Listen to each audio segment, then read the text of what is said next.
Ya. Ya. Bueno, el equipo número 8 presenta el ejercicio sobre un brote de enfermedad de influenza aviar de alta patogenicidad, subtipo H7N2, en el estado de Guanajuato. Dentro de la historia natural de la enfermedad está la tríada epidemiológica de la influenza aviar, cuyo agente causal es un virus de influenza tipo A de la familia Orthomyxoviridae. El medio ambiente, que incluye sanitarios, lagos y granjas, el ambiente económico, que es movilización legal e ilegal, comercial, social, cultural, y el político, que son de intereses personales de servidores públicos, y el huésped, que es definitivo, las aves comerciales, y reservorio, aves silvestres, y vectores, las moscas. En las características del agente etiológico, nos dice que los virus de influenza pertenecen a la familia Orthomyxoviridae y se reconocen tres tipos antigénicamente diferentes. Virus influenza A, que afectan mamíferos y aves; influenza B, reportado en humanos y focas; virus de influenza C, reportado humanos y cerdos. Estos virus exhiben una gran viabilidad antigénica y capacidad de mutación, así como un amplio aspecto de virulencia. La resistencia de los virus aviares de la influenza en el medio ambiente es escasa. Los rayos ultravioletas los inactivan rápidamente, son sensibles a pH ácido y relativamente estables, solo con valores de pH comprendidos entre 6 y 8. A temperatura de 60 grados se anulan con rapidez, contagiosidad. Para su inactivación pueden aplicarse 56 grados a 3 horas o 60 grados en 30 minutos. Son sensibles a los desinfectantes virucidas, tales como oxidantes y disolventes de lipídicos. También se inactivan por la acción de la formalina y compuestos de yodo. En las características del hospedero u hospedador, nos dice que las aves domésticas pueden contagiarse con el virus de influenza aviar tipo A mediante el contacto directo con aves acuáticas u otras aves de corral infectadas, o mediante el contacto directo con superficies que han estado contaminadas con el virus. Se han descrito infecciones en aves domésticas con casi todos los subtipos de HA, con excepción del H12, H14, H15 y H16. Los virus de influenza aviar generalmente ingresan a las aves comerciales, gallinas, pollos y pavos, como virus de baja patogenicidad, causando infecciones inaparentes, pero que con asociaciones con otros microorganismos en infecciones secundarias pueden causar serios trastornos. Se reconoce actualmente lo difícil de establecer las estructuras que se requieren para el control de la influenza aviar en la avicultura tecnificada. En las características del medio ambiente, los virus de la influenza aviar pueden sobrevivir en las heces por al menos 35 días a 4 grados centígrados y sobrevivir en el medio ambiente del galpón por más de 5 semanas. Los virus de influenza aviar pueden permanecer infectivos en el agua de los lagos por más de 4 días a 22 grados centígrados y más de 30 días a 0 grados. El virus de patos salvajes naturalmente infectados se conserva infectante en las heces a 4 grados centígrados durante 30 días y a 20 grados durante 7 días. Estos pueden ser aislados de aguas de lagos donde las aves acuáticas están presentes. Siendo el virus de la influenza aviar un ortomixovirus, este tiene la propiedad de hemoaglutinar. La hemoaglutinación intravascular diseminada intensa disminuye la fluidez de la sangre, provoca sobre todo a nivel de la red capilar la formación de émbolos y la coagulación intravascular, desencadenando choque circulatorio y muerte súbita por falla orgánica múltiple simultánea. Dentro de algunos de los signos clínicos que se pueden presentar es postración y depresión extrema, caída de la producción de huevo, edema, congestión, edema de la piel debajo de los ojos, tos, estornudos, hemorragias. Al principio de la enfermedad suele haber alta mortalidad sin signos aparentes. En el siguiente diapositiva podemos ver un esquema de la historia natural de la enfermedad. La patogenicidad de los virus de influenza aviar es extremadamente variable y se basa en las características del tipo del virus. Una de las características, como ya lo habían comentado, es la de la mutación. Es por eso que la OIE incluye solo los subtipos H5 y H7 en la lista de enfermedades de declaración obligatoria. La patogenia de la influenza aviar de alta patogenicidad se inicia al ingresar el virus del ave por la vía nasal, oral o bien ocular. Al cabo de 24 a 48 horas posinfección, la vía nasal de 0.2 ml, el virus se propaga a todos los tejidos del cuerpo del ave, encéfalo, hígado, riñón e incluso el sistema linfoide y por lo consiguiente una inmunosupresión. El periodo de incubación puede variar entre 1 y 5 días, al cabo del cual se desarrolla la viremia. En el cuadro podemos ver el periodo prepatogénico y el periodo patogénico, viendo la parte subclínica y bueno, lo que les describía, que al final puede propagarse a otros tejidos. En la siguiente diapositiva, bueno, ese es un esquema de la cadena epidemiológica, básicamente con un resumen de todo, ¿no? El agente, cómo pasa a través del reservorio, que son aves silvestres, patos salvajes y aves migratorias. Ese es el ciclo natural de la influenza aviar. La puerta de salida del virus es a través de las heces. Este se puede permanecer en heces a diferentes periodos dependiendo las temperaturas, como también ya lo habían comentado. La transmisión puede ser es aerógena. En la puerta de entrada es la vía oral, orofaringea, y los huéspedes definitivos como el ave comercial, pollos, gallinas y pavos. En la siguiente diapositiva tenemos la descripción del brote. En el país se realiza la importación a nuestro país de un lote de pollita recién nacida. La empresa avícola SA realiza la introducción de dicho lote a una de sus granjas en los alrededores de Guanajuato, sin tomar ninguna medida cuarentenaria ni de muestreo. Las aves se encuentran clínicamente sanas hasta las 17 semanas de edad, que se empieza a incrementar la mortalidad en las aves de crianza.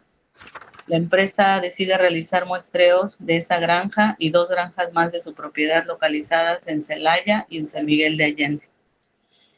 Se realizaron las necropsias y muestreos de aves enfermas y muertas para analizar la presencia del virus de laringotraqueitis, bronquitis infecciosa y serología para influenza aviar, resultando negativas a estas enfermedades.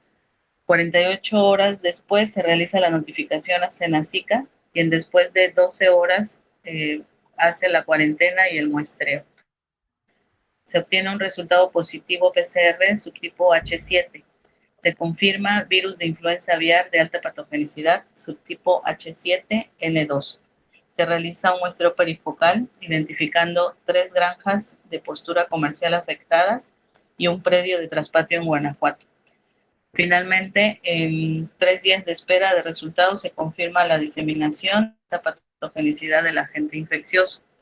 15 días después de esta confirmación, de los resultados se confirman las 3 granjas en Celaya, Ciudad Guanajuato y San Miguel de Allende. Definiciones de caso. Caso clínico. Aves que presentan signos compatibles con la enfermedad de influenza aviar. Caso sospechoso. Se detectó una alta mortalidad en aves de crianza. Los responsables de la empresa avícola SA iniciaron las necropsias y muestreos de aves enfermas y muertas para influenza aviar utilizando una prueba de ELISA comercial, resultando negativas a esta enfermedad. Caso presuntivo positivo. 2 días después de iniciado el brote se notificó al Senacica el incremento de la mortalidad. Se presentó el personal oficial a iniciar la investigación epidemiológica del caso. La granja se cuarentena de manera preventiva y al día siguiente se obtuvieron los resultados positivos de RPCR y la prueba de hemaglutinina, identificando el virus como de influenza aviar subtipo H7N2. Caso confirmado. 48 horas después de iniciada la investigación, se obtuvieron resultados al índice de patogenicidad intravenoso y pruebas de inhibición de la neuraminidasa por el Senacica, determinando el virus aislado correspondía al virus de influenza aviar de alta patogenicidad H7N2. Siguiente. Tipos de vigilancia epidemiológica requerida. Vigilancia activa. Se contempla dentro de la zona perifocal que comprende un área de 10 kilómetros a la redonda de cada uno de los focos detectados, ya que esta zona se considera como área afectada. Se realizará por medio de rastreo e investigaciones en granjas, poblados, mercados, centros de sacrificio, entre otros. Vigilancia pasiva. Son la atención a notificaciones dentro de la zona de amortiguamiento, que comprende un área de 35 kilómetros y en el resto del estado de Guanajuato, así como la ciudad de Querétaro, Morelia, Michoacán y Jalisco. Siguiente. Metodología para el establecimiento de la vigilancia epidemiológica. Tenemos dos. Vigilancia epidemiológica en área fuera de operativo de emergencia, que se refiere a las zonas libres. Se deberá realizar un muestreo epidemiológico continuo y permanente durante el año a fin de evitar la pérdida del estatus sanitario. Lo anterior, con base en el tamaño de muestra estadístico mínimo requerido y reportando sus avances conforme a las disposiciones que indique la Dirección General de Salud Animal del Senacica. 2. Vigilancia epidemiológica con presencia de influenza aviar de alta patogenicidad. La vigilancia epidemiológica tendrá como objetivo reunir la información indispensable para identificar y evaluar la conducta del virus de influenza aviar de alta patogenicidad, detectar y prever cualquier cambio que pueda ocurrir por alteración en los factores condicionantes y determinantes mediante 1. Vigilancia activa, la cual comprende la búsqueda intencionada de casos y la vacunación en caso necesario. 2. Vigilancia pasiva, que comprende la atención a notificaciones y llenado de CIBES. Siguiente. Tamaño de muestra estadístico para detectar la presencia o ausencia de enfermedad de influenza aviar. Para calcular el tamaño de muestra nos basamos en el muestreo por conveniencia, el cual se refiere a un muestreo intencionado. Este muestreo lo tomamos como referencia en una granja con una población de 80,000 aves, con 800 aves infectados, que equivale al 1% del total, con un nivel de confianza del 97% y una sensibilidad del 97%. Con esta fórmula de Cannon se obtiene un tamaño de 411 muestras. Siguiente. Las técnicas diagnósticas que se utilizarán en la vigilancia y el control del brote, principalmente en las pruebas oficiales de diagnóstico en México por Senacica, son las serológicas, que son inhibición de hemoglutinación, inmunodifusión en gel agar, pero también tenemos las virológicas, que es por aislamiento viral del embrión de pollo y prueba de patogenicidad.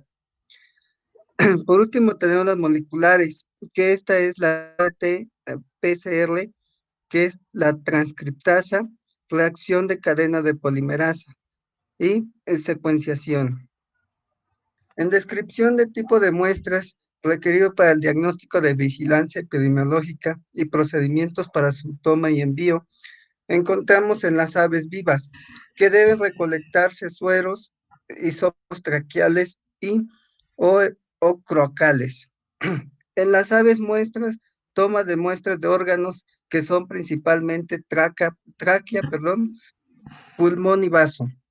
El envío de muestra, una vez identificadas las muestras, se enviarán en una hielera, ya sea de plástico unicel, con gel refrigerante, completamente sellado, y en la parte superior se colocarán todos los datos de la unidad de producción, resaltando la solicitud de confirmación de influenza aviar. En acciones contraepidémicas vamos a encontrar la implementación de cuarentenas, El despoblamiento y enterramiento, la limpieza y desinfección, vacío sanitario, programa de vacunación, centinelas y repoblación. Definir las actividades a realizar para la zonificación o compartimentación de la enfermedad inmediatamente de la aparición de un foco de influenza aviar. Encontramos la zona de protección en un radio mínimo de 3 kilómetros en contorno a la explotación, en la zona de vigilancia con un radio de 10 kilómetros en torno a la explotación, engloba la zona de protección. Siguiente. Para el programa de vacunación temporal en zona focal, perifocal y de amortiguamiento, se utilizará una vacunación en anillo y de emergencia. Esto con el principal objetivo de tener bajo control las áreas focales, ya que al ser en tipo anillo hacia la zona focal, si alguna ave llegara a pasar al área perifocal, estas aves ya estarán de alguna manera vacunadas, evitando la propagación de la enfermedad. También es una vacunación de tipo protectora, en el que al término de la producción del mismo animal se procederá a su sacrificio. Esto se realizará mediante una estrategia DIVA, que significa un diagnóstico diferencial de las aves vacunadas con las aves infectadas. También se identificarán a todos los grupos de aves vacunados, además de asegurarse que todas las aves vacunadas sean sacrificadas una vez que la erradicación haya sido completada o al final de su vida productiva, que es lo que les comentaba. Vigilar el movimiento y distribución de los productos y finalmente la sentinelización de todas las granjas en donde se llevó a cabo la despoblación, limpieza y desinfección. Para la estimación del R0 y nivel de inmunidad crítico para eliminar la infección, se utilizó la fórmula de R0 igual a la probabilidad de transmisión entre la duración de la infección, en donde la probabilidad de transmisión es del 1.13 y la duración de la infección estimada de acuerdo a la revisión bibliográfica de una semana, teniendo como resultado 1.13 R0 de acuerdo a la sustitución de la fórmula, teniendo una interpretación que es R0 es mayor a 1, en donde la infección muy probablemente se propague y se vuelva una epidemia. En cuanto al nivel de inmunidad crítico, el cual es el necesario para poder vacunar y tener una inmunidad para que posteriormente pueda ser controlada o erradicada la enfermedad, se obtuvo una inmunidad crítica del 12%, tomando como en cuenta la fórmula de 1 menos 1 igual a R0. Para las perspectivas de control y erradicación, las medidas de control a corto plazo, a mediano plazo y a largo plazo. En las de corto plazo se obtendrá una cuarentena precautoria de inmediato en cuanto se notifique que hay un posible brote o foco de la enfermedad. Una vez confirmado este diagnóstico por laboratorio, se procederá de manera inmediata a la despoblación mediante el sacrificio y enterramiento de las aves afectadas. Este sacrificio se realizará lo más rápido posible en un rango de 24 a 48 horas, luego de la confirmación de la enfermedad y dentro de la misma explotación infectada o lo más cercano posible. Para las medidas a mediano plazo se establecerá la restricción de la movilización de las aves y de sus subproductos, así como se implementará la vacunación para el control de la enfermedad. Para las medidas a largo plazo, conforme llegan los periodos de salida de aves a rastro, será exclusivo a sacrificio. Esto hasta terminar todas las aves vacunadas para lograr la erradicación de la enfermedad sin que haya presencia de aves vacunadas y sin predios con presencia de influenza aviar. Se implementará una vigilancia de tipo pasiva, en estrecha comunicación con Senacica y otros organismos federales para evitar su movilización, más bien para monitorear los datos respecto a su movilización y acuerdos o tratados de libre comercio con países en donde esté presente esta enfermedad. Finalmente, para conclusiones y recomendaciones finales, obtuvimos que el mercado de aves vivas parece ser el entorno ideal para la transmisión y la supervivencia de los virus. Se realizará la vigilancia de aves silvestres ante las migraciones de aves en primavera-verano, situadas en un radio de 10 kilómetros alrededor de humedales de riego. La vacunación ha ayudado a mitigar la enfermedad en la población de parvadas y a reducir el número de muertes. Obtener un mayor control de la movilización de las aves usó productos a través de los certificados zoosanitarios de movilización y de los puntos de verificación internos y federales. Implementar un perifoneo en la zona, así como también folletos de información a la sociedad. Y finalmente contar con un sistema de comunicación oficial y social para brindar información objetiva a los medios de comunicación y público en general sobre esta situación respecto a la información de la enfermedad de influenza aviar de alta patogenicidad. Muchas gracias. Hasta luego.